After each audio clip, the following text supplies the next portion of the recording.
mummies and mummies to be, yummy daddies and daddies to be. Welcome back to the Maternity Diary. As you can see, I'm not alone. I have this beautiful woman here.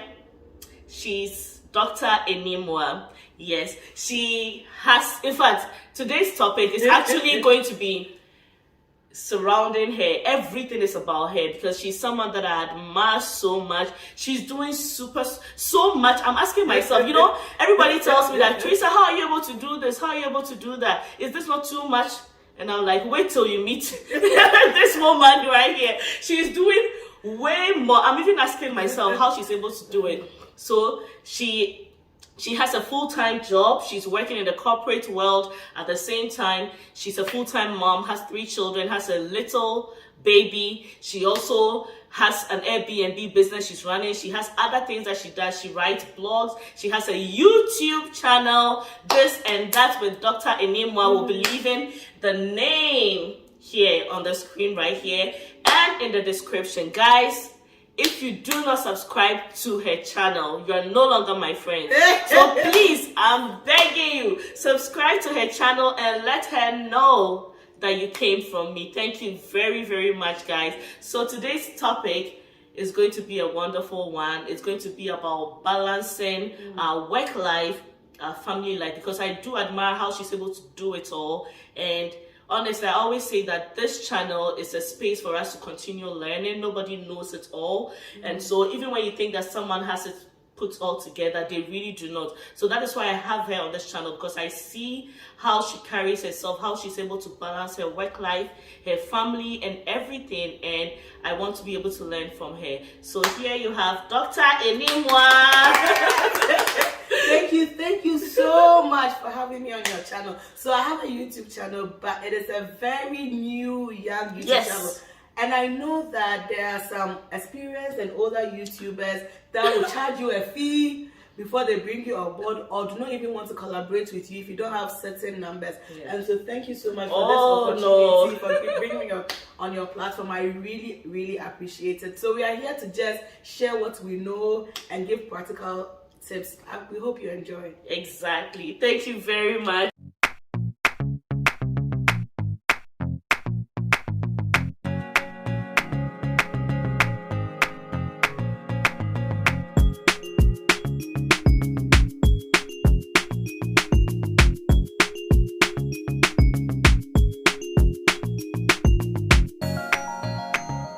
So today I'm going to hold notes. I usually don't hold notes, but today I'm going to hold notes because I want to be able to ask all the questions that I have in mind so that I don't miss anything out. So we all know that like balancing the work life and family life can be very, very demanding. And honestly, sometimes we are not able to manage it effectively. There are a lot of women that go into stressful modes and they don't know what to do, you know. So today I have her to explain to us, to tell us how she's able to do it all and still carry her head up with grace. You know, that is the most important thing for me, because at the end of the day, see how she looks.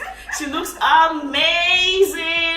You wouldn't even know she just had a baby a few months ago. You wouldn't even know that. So I want to be able to carry myself with grace. So tell us, how are you able to manage your time effectively? Juggling your job, taking care of your baby, running your Airbnb, doing all the little things that you're able to do. How are you able to do it all? I'm not even going to sit here and make it look like it's easy, because it's not. But you make it look easy. I make it look, probably I make it look easy. But for me, the first thing for me is I have a very supportive husband. I cannot do this on my own. There is no way I can do this without my husband. My husband supports me so very much. So whenever I have to do something and he has to take care of the children, he takes care of the children. Like now, I drove all the way to come and visit and collaborate with her.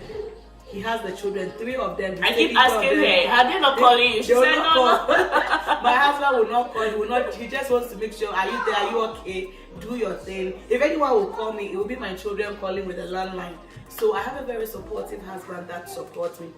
I think one time I saw on Facebook where someone said, marry a man with sense. And I feel like that is very important for those who are yet to marry. Marry a man that supports your dream. Marry a man that wants to be there for you. I shared one, and I don't know if I've told you this, one thing that made me marry my husband. There was a debate around the time that I decided to move to Canada and do my master's and PhD. And people were saying that, oh, if you're my girlfriend and you are traveling, and you have to choose between traveling and the relationship. And so when I decided to go do my PhD, I remember I spoke with him. I said, I want to travel abroad and do my PhD. What are you thinking? So I was thinking he was going to say, then either choose me or choose them. He said, oh, why not? I will support you. And if there's anything beyond PhD, I'll even support you to get it. Wow. That is when I knew he was the one. That was the major reason I'm like, this is the one. Wow. He did not just say it, he showed it. It showed up. Showed it and showed up. So with the Airbnb, sometimes I would tell him I'm doing something, maybe I'm in a meeting, because I have a consulting at the side as well. So I'm in a meeting, can you quickly go there and clean up the Airbnb? If we don't give it to a cleaner, and he'll go there and clean up the space. He said, when you finish, just go and make sure that everything is done. So we work so well together. For me, that's one of the biggest things.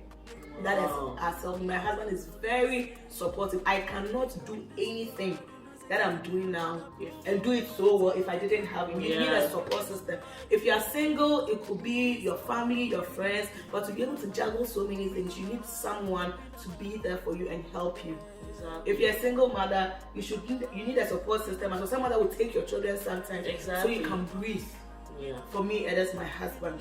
You know, honestly, like, I find that those of us who are abroad is very different from those in Ghana, because in Ghana, worst case scenario, you can afford a nanny. Yeah, exactly, to pay for a nanny to help while you juggle some of these things. You also have family members, cousins, nephews, nieces that can help. But then over here, honestly, even the amount that your nanny is going to charge you, it's probably it's not your salary. I'm telling you, you're counting, you're like, oh my god, what, each hour you are paying per the hour too, you know, and it's very expensive. So over here, we do not have that kind of support. So if you do not have a supportive husband, like you're saying, it's extremely difficult to be able to like carry out your dreams. Because I can imagine, like you mentioned, that you had your son while you were doing a PhD, right? Yes, my first year PhD. Yes. So I can't imagine being pregnant, even doing my master's or something. Honestly, I was taking courses. You know, first year, second year, you take courses. Yeah. And the third, fourth, and how many years you spend, you do your research. Yeah. So it wasn't even the research phase. It was when I was taking courses. Oh my god. Yeah. So I was going to classes with a big belly, and then I'll write papers, and he would proofread them, help me correct them. I will set an alarm. Then he also set an alarm 10 minutes before time. So he's waking up before I wake up to wake me up. He will drop me off in school. Sometimes he will walk with me to school. He was just very supportive. When he said, if there's anything beyond PhD, he just didn't say it. He showed it every step of the way. Sometimes he even reminds, oh, you have a paper to submit. Have you done it? Oh, this homework, have you done it? He knew my timetable. Wow. You have this class coming up. You are supposed to do a journal. Have you written it? And do you want me to proofread it for you? So he was just very supportive, and that's how it's been. Whenever I say I want to apply for this job, if I wanted an extra consulting job on the side to make money, he said, don't worry, I got you. And he always got me. Oh my god, that is incredible. Because to be honest with you, like, no shade, but to be honest with you, a lot of our African men have this ego around them that they cannot help, like, physically with things that women are doing. And so you come abroad here, fine, it's okay when you're back in Ghana or when you're back in Africa, because you can still afford help. You can have your parents around, your siblings, but then over here you do not have that. So it's just so incredible that like some of our men here are open-minded like that, you know. It's just a blessing. He cooks, he cleans, everything. Wow. You are busy. Sometimes I have my 9 to 5, I'm done, and then I have to go on to a consulting business, do something for someone. Deadline is coming up. By the time I come out of the office, food is done, the house is clean, the children are in bed. I just need to eat. Wow, that's amazing. I just need to eat. And that's why I said, if you are yet to marry, please find a man with sense. With sense.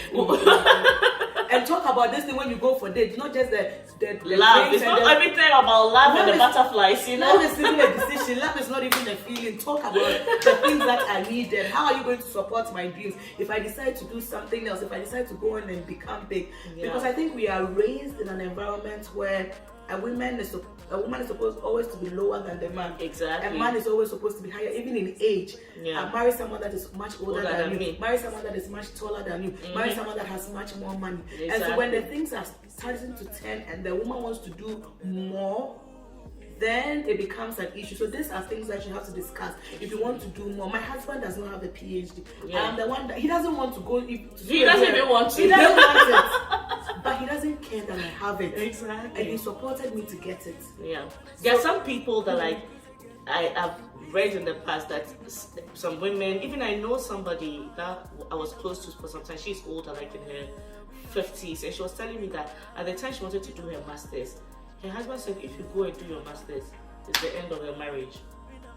And truly, they broke up. I don't know if that was what broke them up, but she told me, they never got together. And she has a video on YouTube about that story. And I was even amazed that she was able to share it, because, you know, some of these people don't share, they just keep quiet about it, you know, in the dark. So it's really amazing that we can have people that can push us.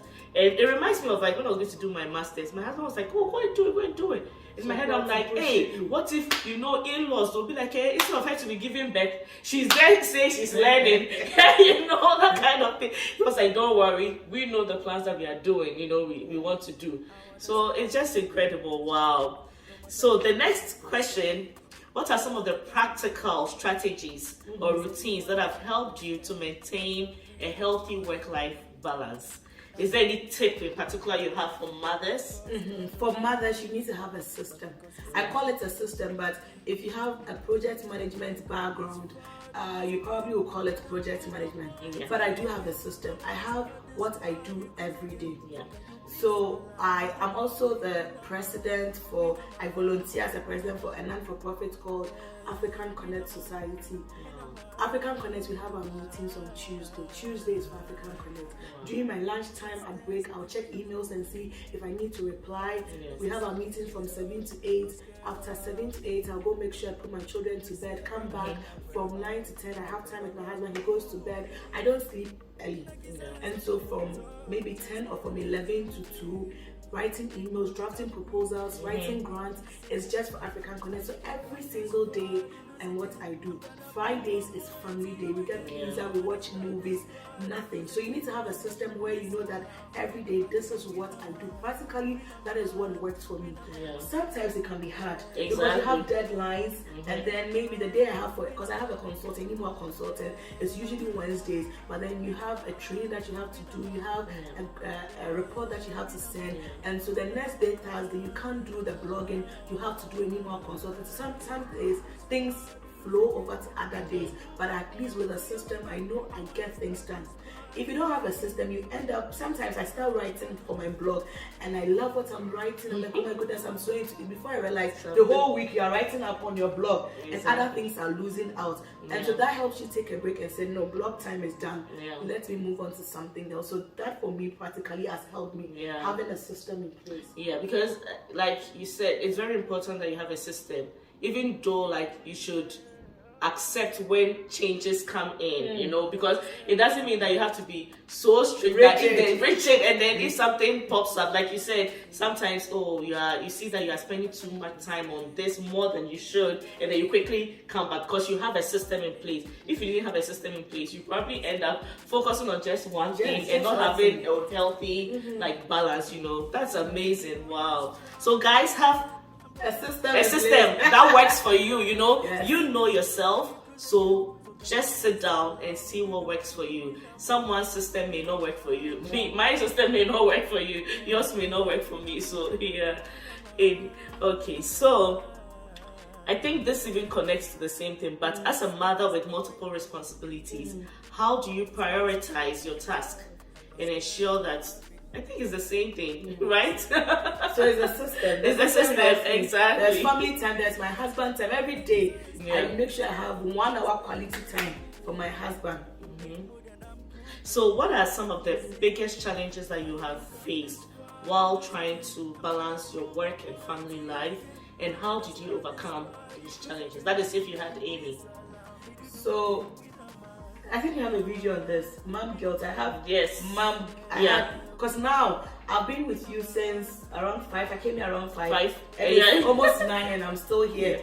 My son has been calling, Mommy, where are you? How long are you going to come? So sometimes when you're working on things, you're like, can I just focus on my 9 to 5 and stop all these other things and just be there for my children? So the biggest challenge is mom guilt, feeling guilty that I'm supposed to be there for my children, but I'm not there and I'm doing so many other things.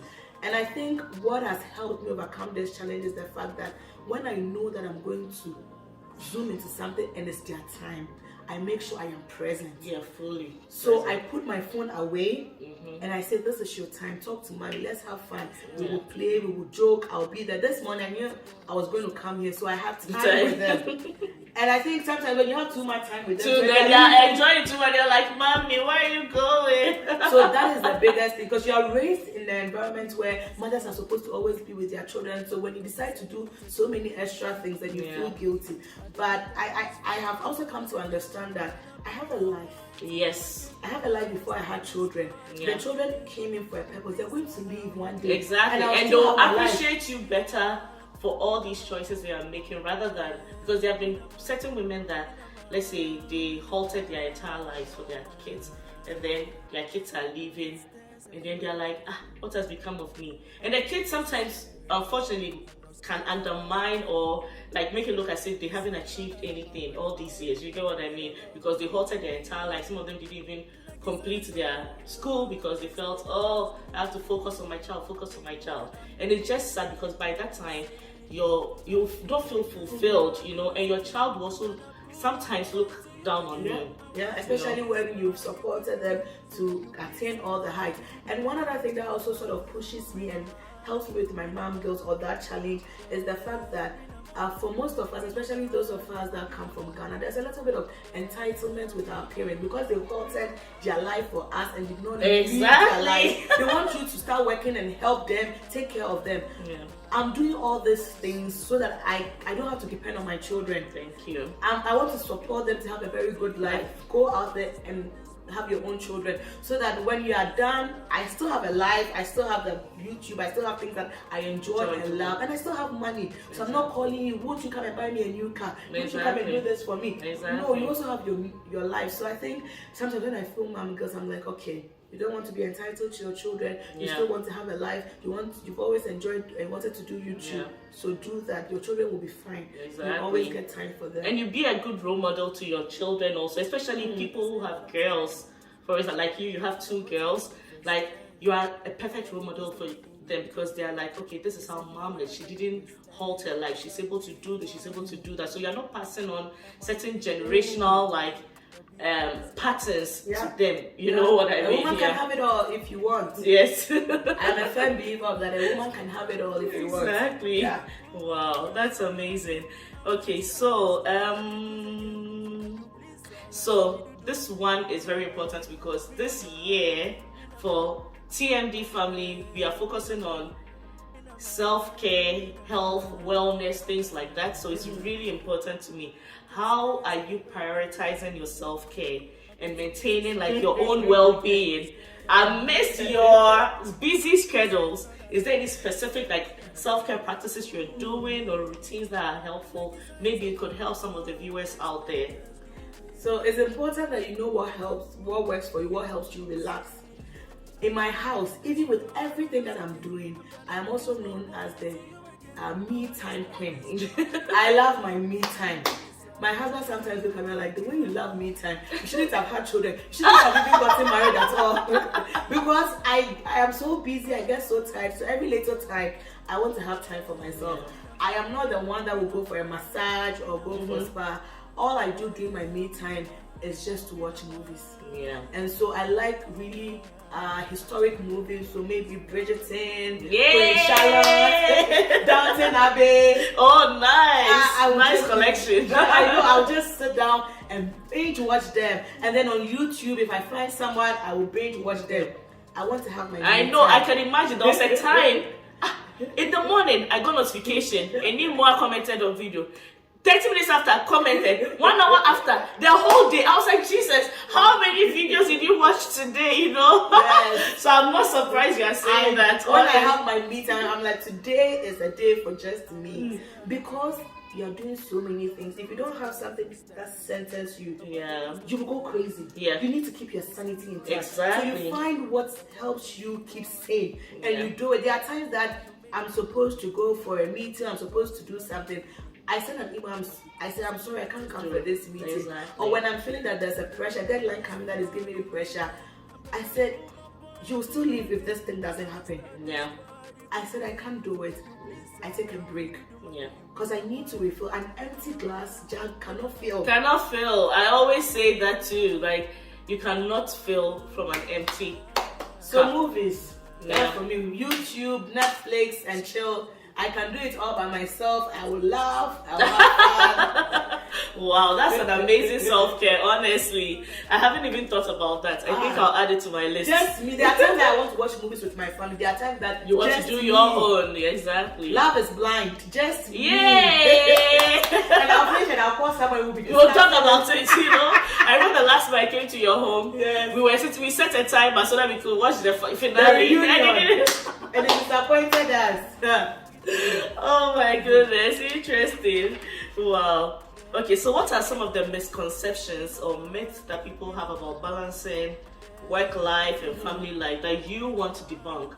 Because there are so many out there, especially for us, like, I don't know if we should call ourselves diasporans. Yes. Yes, out there, just because we came from a certain culture and came into a different culture. There are a lot of misconceptions out there about how we balance our work life and family life. Is there any that you have personally come across? And So 2 things. A woman can have it all. I say this all the time. And with a woman can have it all, it's also doable to have it all in this part, although we don't get the help. Yeah. So that's one part. And I'm a living testimony. Yeah. I have a career, I have a husband, I have children, I have a side business, I have so many other things going for me. Exactly. So if you want all those things, you can have it. Yeah. Your children will be fine. Exactly. Your children need to see an example in you, Yeah. a strong woman, a go-getter. Yeah. Gone are the days where our mothers just sat at home and had no money, and most of them had to suffer financial abuse. Yeah. Women need to start building empires themselves. Yeah. We need to build strong, financially independent women for our girls and even for our boys to see that it is doable. Yeah. We need to start changing the narrative. And so the myth I want to debunk is that a woman can't have it all. No, a woman can have it all. 2, that if you have to choose one or the other. No, you don't have to choose one. You can do both and do it so well. Your children will turn out good and you will become a financially independent woman.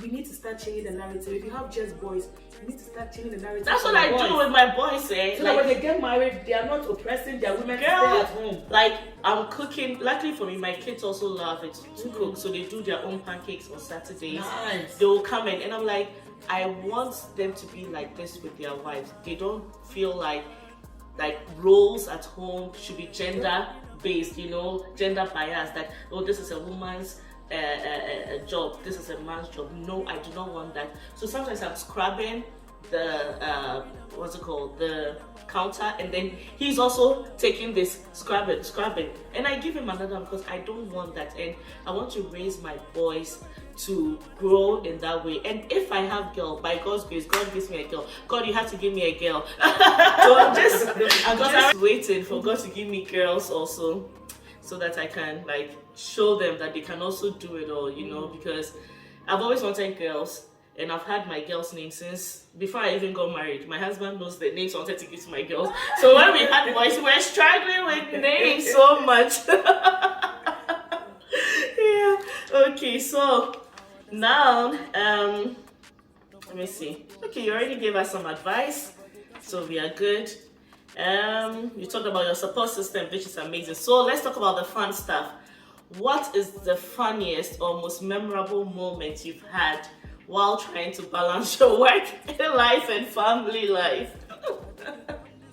is the funniest and most memorable? Or most memorable. Yeah. I remember when I was pregnant with my second child, and then so my son was a toddler. I was going for a conference to present a paper, so we took it as a trip and went to Vancouver. That's where the conference was happening. So whilst I was presenting, I was fully pregnant and I was presenting my paper, and my son was there. That's my mommy! That's my mommy! Mommy! So my husband, they were inside the I'm trying to hold him. So my husband had to leave. Had to leave the room, the lecture room with my son, so he couldn't even finish looking at me before I finished. And then my supervisor was sitting right in front of them, my academic supervisor. So he just looked at them and looked at me and oh, said, that's amazing. So I still remember that he was a child. That's my mommy. Yes, he wants everyone to know that that's my mommy. And I was fully pregnant doing that. So I think that's my funniest. That's a nice one. That's a beautiful one. Are you going to just have children or go to school? If you decide to do both, your children are going to say, that's my mommy. Yes, that's my proud mommy. I'm proud of it. Okay, so what's your go-to pleasure or self-care tip? No, you already said that. Okay. Share a funny or heartwarming story about how your kids have helped you in unexpected ways with your work or any other responsibilities. My children know that I love to bake. And that's one of the things that I do when I'm stressed. If I'm not watching movies, I bake. And there was one time I was just so stressed, I was tired, there was a lot of deadlines, so many things to do.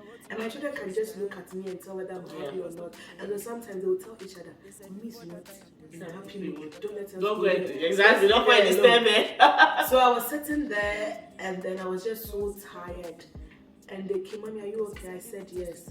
And they kept coming, Mommy. Then my son brought me a blanket to cover me. My daughter brought a pillow, and they said I should rest. And so I rested for a while, and they came and said, "Do you want to bake?"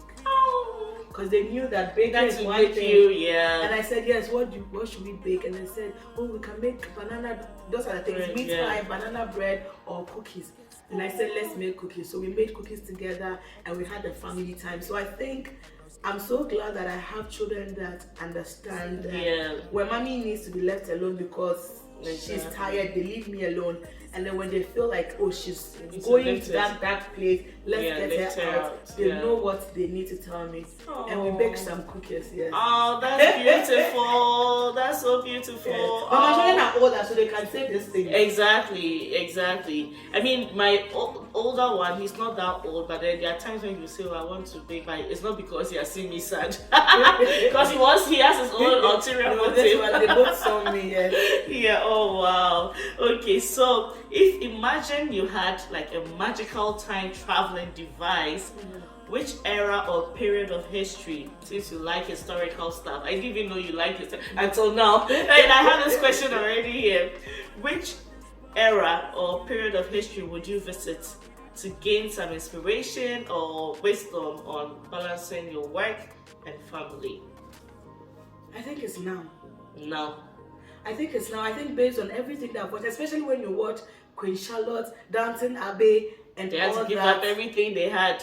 Women were sort of like properties, and excuse my language, but were useless in society. All they were good for is to have babies. They could not dream, they could not be anything. Even if they were writing, they had to write under a pen name. Women could not be themselves. All that they were good for is to have babies. And so I feel like there is nothing that I would want in that era. Now, especially with Gen Z, the movement. I'm telling you. We are in an era of dispensation. If you don't move with them, if you don't move with us and evolve, you'll be kept back. So I'm not sure I want to travel back.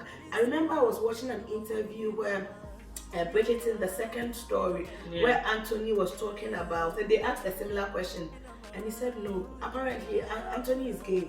So he said, in real life he's gay. And so he said, I don't want to go back because by then they will not accept it. They will not accept it. So I want it now. So no, I like the freedom, because even there are some people that find it hard. you did a PhD. As a woman, what you did a PhD for? You'll still be a wife. You know, even in this era, there are people that are saying that. So back then, it would have been so hard. Most women that advanced and got a PhD did not get married. Yeah. Because it was time you are not submissive. Exactly, you're not submissive. Because, like, not too recently, I remember there was this counselor, Ghanaian counselor, woman counselor, and there was this thing that we were talking about women who go and do PhD. So, I didn't know a PhD. Like, she's a queen mother or something at the same time. And she was like, I didn't know a professor. You know, that kind of thing, and dear bear, you know, that kind of thing. So I totally get what you're saying. I think of all the like series that I've watched that were historical, the only one that maybe stood out to me in terms of women trying to balance was I don't think you watched it, The Outlander. And this woman was actually living in her present time. She was a doctor, and she ended up crossing to like previous in the 80s or 70s, and what happened was she had to prove to people that I'm a doctor, I can save your life, I can do this, I can do that, to balance that in the work. And that was the only, even that one, she struggled a lot before she was finally able to gain ground. Even that, there were times that people didn't understand. They were like, no, what are you trying to do here? And what was shocking me was the fact that she was always trying to go back into that time. When she gets the chance to come back, she tries to go back again because she had the lover over there anyway. You know, women, when it comes to love, they all their senses are gone. Love is a decision. It's not a feeling. I'm telling you. Love with your head. Exactly. Yeah, that's the only one, The Outlander. Maybe you should try watching that. You'll love it. Okay, so if you had any superpower that could help you balance work and family life effortlessly, what would it be and why? That is our very last question. I think to be at two places the same time. Oh, yes! I think to be at two places at the same time, because there are times I felt mom guilt when I had a meeting and a consulting meeting, and then I had to let my children go and watch, and the meeting dragged, so it was supposed to be an hour back. I like this idea, let's add this, let's do this. So before you realize it's 2 hours and my children are still watching, they're so quiet. And when children are quiet, sometimes why should I be careful, though? And I'm wondering, oh my goodness, I wish I could see what they're watching. Why are they so quiet? I wish I could be there. And so sometimes I'm not in the middle, like, Animwaa, so what do you think? I'm like, I think it's a great idea, but can you say that again so I'm sure it's a great idea? Oh God. So that is a superpower, being at two places at the same time. So I'm working on this and still watching my children, if that's for a lack of better word. Oh, that's amazing. That's a great superpower. I wouldn't have thought about it. What superpower would I wish that I could just go through walls? You hear noise in the next room, you are there. As fast as you can. And then, like, you know, the magic wand, and then I just click here, my dishes are done. Wave this, and then my kids are all dressed or asleep. Do this. Asleep, they are not. No, you should just go to bed. Go to bed. As soon as I want them to sleep. Okay, yeah. Eat. As soon as I want them to eat, you do this and they are fed. Oh my God, that's amazing. Someone should create it. Science people, don't worry. People, create something. I will do it. I'll go and do my PhD thanks to you. Hey, I'm rooting for you. Everybody has been telling me, don't do a PhD. It's a trap. It's a trap. A lot of people have told me. But because of you, I'll reconsider it and think about it. Yeah. Oh, this has been amazing and a great time, guys. I know you learned something in this video. If you did, please comment. Is there anything that stood out to you that was exciting, that was amazing? Please put it in the comment section. And if you haven't gone to This and That with Dr. Animwaa channel, please don't do that. Just go there right now. I'm leaving the link in the description. Even if you cannot type it all, you think it's too long.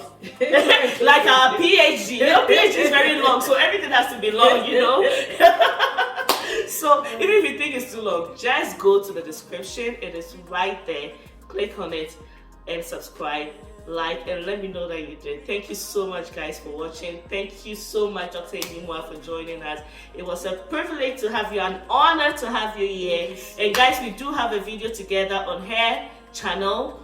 It's an exciting one. You're going to enjoy it so much. So please do watch that video and watch all her other videos on everything: life, love, family, work, everything. It is amazing. Thank you so much, guys, for watching, and until next time, don't forget to stay happy, stay healthy, stay beautiful. Like us ladies say, you see our hair? Yes, we take care of ourselves. You see the lipstick? It doesn't come easy. We don't just wake up with the lipstick on. We do take care of ourselves. So please stay beautiful and remember that God loves you. See you next time on the Maternity Diary. Mwah.